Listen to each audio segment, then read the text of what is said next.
naka-encounter na ba kayo ng ganyang klase sa kalsada? May one time yung Grab driver ko, nakipag-git-gitan siya sa isa. Hindi ko siya na-report kasi nag-enjoy din ako eh. Hinihintay ko bumaba yung isa at magsuntukan sila.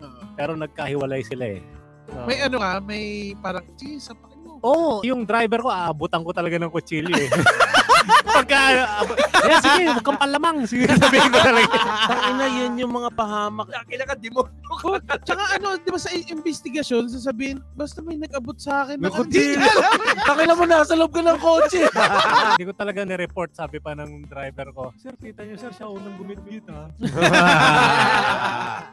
Pero totoo ito, nangyari to, tangina sa SM Bacoor. So medyo matraffic. Ngayon, merong tricycle na sumisingit sa harapan ko. Alam mo ang ginawa ng asawa ko, pare? Putang ina, binuksan niya dahan-dahan yung bintana at mumurahin. Ngayon, ang isip ko, sabi ko, puta, papayag ba ako na mumurahin yung asawa ko? Inunahan ko na. Pinakyuan ko yung tricycle driver. Kasi para ako na yung sumalo. Di syempre, ano pa yun siguro mga 200 meters papuntang SM pa. Mula doon sa point namin na yun hanggang SM, nagtititigan kami ng driver. Ako nagdadrive. Ako nagdadrive, pares. Taka na yung pasahero ko yung mainit.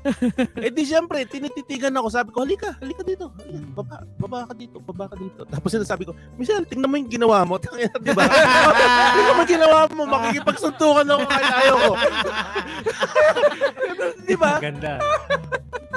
Siyempre, alam mo pare, ako sobrang pinipilit kong malamig yung ulo sa pagmamaneho kasi lahat naman siguro tayo pare. Yung pasahero nga di ba, naaburido sa traffic yung pa nagmamaneho. Pero wala ka naman talaga mapupulot sa pakikipag-away sa kalye pare. Talagang gusto kong sigawan yung asawa ko noong time na yun. Tingnan mo, bitch, mapapaaway tayo, gawa mo. Binuksan mo lang yung bintana. Diyos ko. Alam mo yung pakiramdam ng makipagsuntukan ka na ayaw mo. Hindi ka naman talaga galit. Ikaw may kasalanan, ikaw. Ang sarap ng gising mo. Nag-breakfast ka. Ang lamig ng aircon ng sasakyan. Biglang, kailangan ko makipagsuntukan today. Yung road rage na ganyan, naintindihan. Hindi ko justify yung ginagawa niya, pero yung pumitik ka sa kalye, mabilis no? Kayo ba pumitik na kayo sa kalye? Ako may nasigawan ako nung mga 3 months ago. Papasok na ako ng unit, tapos itong motor, ginagamit yung bicycle lane. Nakasignal ako, malayo pala, nakasignal ka na eh. So nung pumapasok ako ganun, siya dire-diretso, siya yung bumusina, di ako, nagalit ako kasi para ako pa yung may mali. Hindi sinigawan ko siya, putang ina mo! Hindi daanan ng motor yan! Kaya ginanong ko. Minsan kailangan mo din maparealize na hindi yan daanan ng motor. Nag-agree ako dyan, pero putang na never solution yung mumurahin mo at makikipag-away ka. Kaya huminto akong mag-drive makakasaksak talaga ako Tama naman. Kasi nag-drive ako mula 16 hanggang 25 Tapos na-realize ko parang daming gago rito at gusto kong pumatay. Ano bang dapat gawin, Rebs, pag tinutukan ng baril? Steven Seagal. Teka lang, liliwanagin natin. Steven Seagal! Ito ba isisigaw mo yung Steven Seagal? Baka may gumakul pals Parehas, kasi baka sabihin sa'yo nung kausap mo, ba't ka nagja-jacket yan? O di tangina, lilinawin mo. Tutukan mo ng baril. Ang step sa Steven Seagal move ay palakpak na hindi magkatugma. Sige. Ito yung palakpak. Na hindi magkatao. Ilang palakpak yan? Yung Steven Seagal. So pag pumutok siya, saan ang tama? Sa kanya. Ginano niya. Ito yung uso Ginano niya sa kanya. Saan ang tama ng bala niyan? Patenga.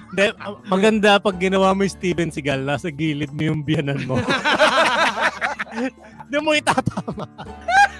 May 3 palakpak talaga sa simula. Importante yung 3 palakpak, guys, kasi sa lahat ng klase ng exercise, dapat may warm-up talaga. 1, 2, 3.